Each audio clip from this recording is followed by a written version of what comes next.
বাংলাদেশের বেশিরভাগ মানুষ কেন এখন ভোট কেন্দ্রে ভোট দিতে চায় না, বা কেন তারা ভোটদানের যে অধিকার, সে অধিকারটি তারা বাস্তবে রূপ দিতে চায় না? মূলত সবচেয়ে বড় যে কারণ সেটা হচ্ছে দেশের যেসব মানুষরা রাজনীতি করে না, অর্থাৎ নিরপেক্ষ, তারা জানে যে তাদের ভোটের মূল্য সেভাবে নেই। কিরকম? বাংলাদেশে যদি আপনি দেখেন 2014, 2018, 2024, এই তিনটা নির্বাচনেই আমরা আগে থেকেই ফলাফল অ্যাজিউম করতে পেরেছি। এর ফলে যারা কঠোর আওয়ামী লীগ করতো বা আওয়ামী লীগের সুবিধাভোগী, তারাই কিন্তু ভোট কেন্দ্রে গিয়েছেন। ইভেন 2014 সালে 151টা আসন অলরেডি পেয়ে গিয়েছিল ক্ষমতাসীন দল। সো মানুষ বুঝে গিয়েছে যে 300টার মধ্যে 151টা যেহেতু আপনি পেয়ে গিয়েছেন, তাদের ভোটের আর দরকার নেই, আরগুলোও পাবেন।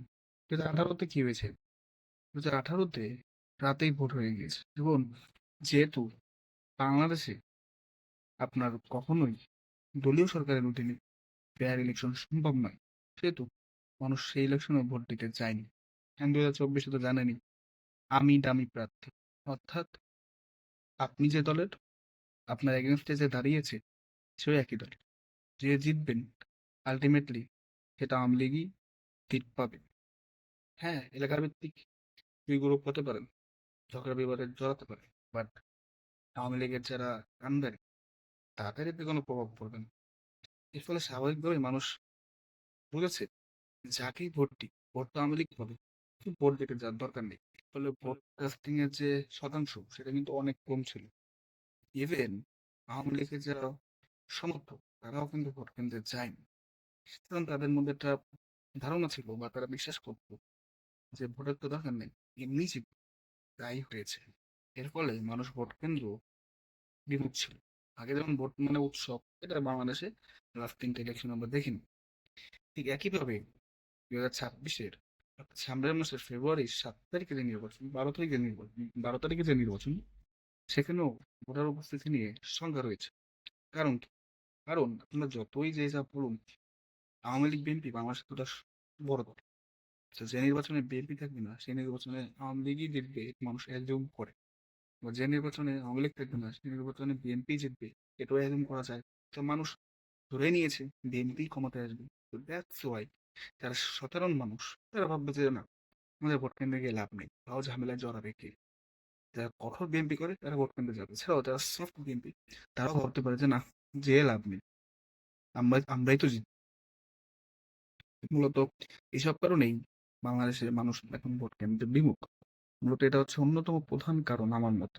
এছাড়াও আরো কিছু কারণ থাকতে পারে, বাট এটাই বাট এটা সত্য যে এবার 18 বছর তো আপনার লাস্ট 3টে ইলেকশনে যারা ভোট দিতে পারেনি, অর্থাৎ বিরোধী মত ছিল, তাদের একটি বড় সংখ্যকই এবার ভোট কেন্দ্রে যাবে, কারণ তারা তাদের প্রিয় দল অর্থাৎ বিএনপি বলুন বা জামাত বলুন, তাদের ভোট দিবে। বা তরুণ প্রজন্ম যারা জেড ছাড়া, তারা প্রথমবার ভোট দেওয়ার যে অনুভব, সেটা নিতে চাবে। তো এর ফলে ভোট কেন্দ্রে ভোটার উপস্থিতি যে একদম কমাবে, সেটা বলা যায় না। বাট 70-80% ভোট ভোট কাস্ট হয় কিনা সেটা দেখার বিষয়। যদিও 50 থেকে 60%ও যদি ভোট কাস্ট হয়, আসলে সরকারের দৃষ্টিভঙ্গিতে নয়, বরং প্র্যাকটিক্যালি, দেন আমার মতে এটা হচ্ছে বড় অর্জনই হবে অন্তর্বর্তীকালীন সরকারের। কারণ এর ফলে দেশের সকল মানুষকে তো ভোট আনা সম্ভব নয়, বাট 50 থেকে 60% ভোটারকে নির্বাচনমুখী করাও এটা বিশাল অবস্থা। তো এই দায়িত্ব এখন বিএনপি এন্ড জামাতকে নিতে হবে। ইভেন আওয়ামী লীগ যারা ভক্ত রয়েছে, যারা কঠোর, তারাও আমি ধরে নিলাম যে কেন্দ্রে যাবে না। কেন যাবে না, এর পেছনেও কারণ রয়েছে। কারণ কেন্দ্রে গেলে আপনি যারা কঠোর আওয়ামী লীগ, তাদের তো চিনে, যে তাদের প্রেসারাইজ করতে পারে বা তাদের নিরুৎসাহিত করা হতে পারে ভোটের আগে, যে তোমার যার দরকার নেই, গেলে সেটাতে পড়তে পারো। সেক্ষেত্রে তারা হয়তো বা গেল না, বা যারা নৌকা তারা ভোট দেয় না, তারা যাবে না।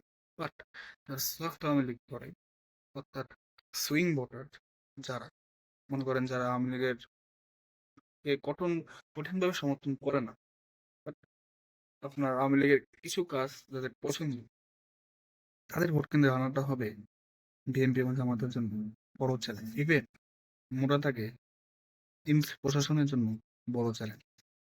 সো আমার মতে যাবে, যাবে মানুষ ভোট কেন্দ্রে, বাট পার্সেন্টেজটা কত এটা দেখার বিষয়। আমি আশা করবো যে সরকার এই বিষয়ে স্বচ্ছতা রাখবে। আপনাদের কি মনে হয়? বাংলাদেশের মানুষ ভোট কেন্দ্রে যেতে চায় না, ভোট দিতে চায় না, এর কারণটা কি? আশা করি জানাবে। ধন্যবাদ।